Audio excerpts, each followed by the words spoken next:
This is a Q&A on Marine Radio blog. Let's find out what is ECDIS voyage plan, the best practice.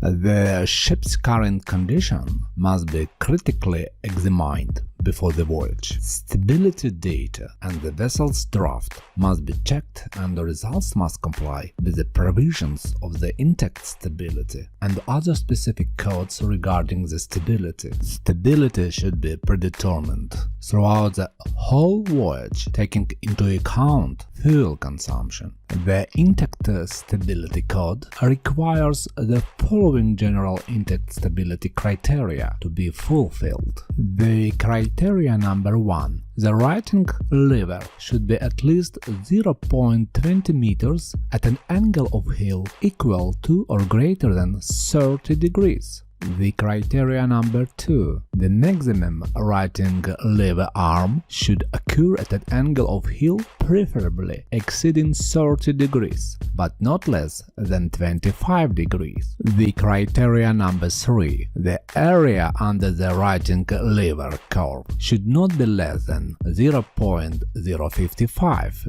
meter radian from 0 degree to 30 degree angle of heel, and not less than 0.09 meter radian up to 40 degrees, or the angle of flooding, if this angle is less than 40 degrees. The criteria number 4. The initial metacentric height should not be less than 0.15 meters. The criteria number 5. In addition, for passenger ships, the angle of heel on account of crowding of passengers to one side should not exceed 10 degrees. The criteria number 6. In addition, for passenger ships, the angle of heel on account of turning should not exceed 10 degrees. The criteria number 7. It has to be assessed how the weather criterion of the intact stability code is met. Following the calculation of the IS code, area A has to be less or equal to area B. In addition, the heel due to wind defined for weather criterion must not exceed 16 degrees. According to the IMO resolution A893, the condition and state of the vessel, its stability and its equipment, and operational limitations, its permissible draft at sea in fairways and in ports, its maneuvering data, including any instructions, must be taken into account. If any operational restrictions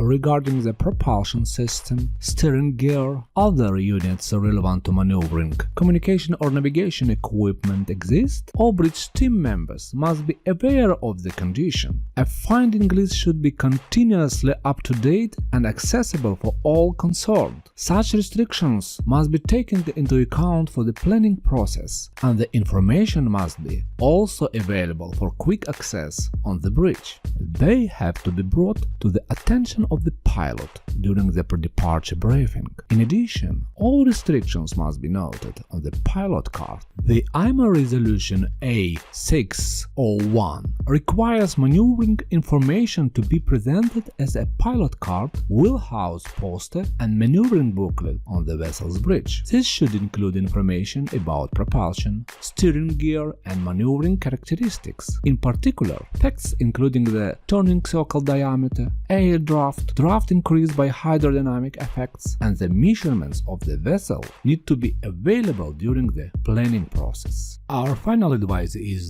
know your vessel prior to commit any activity on board.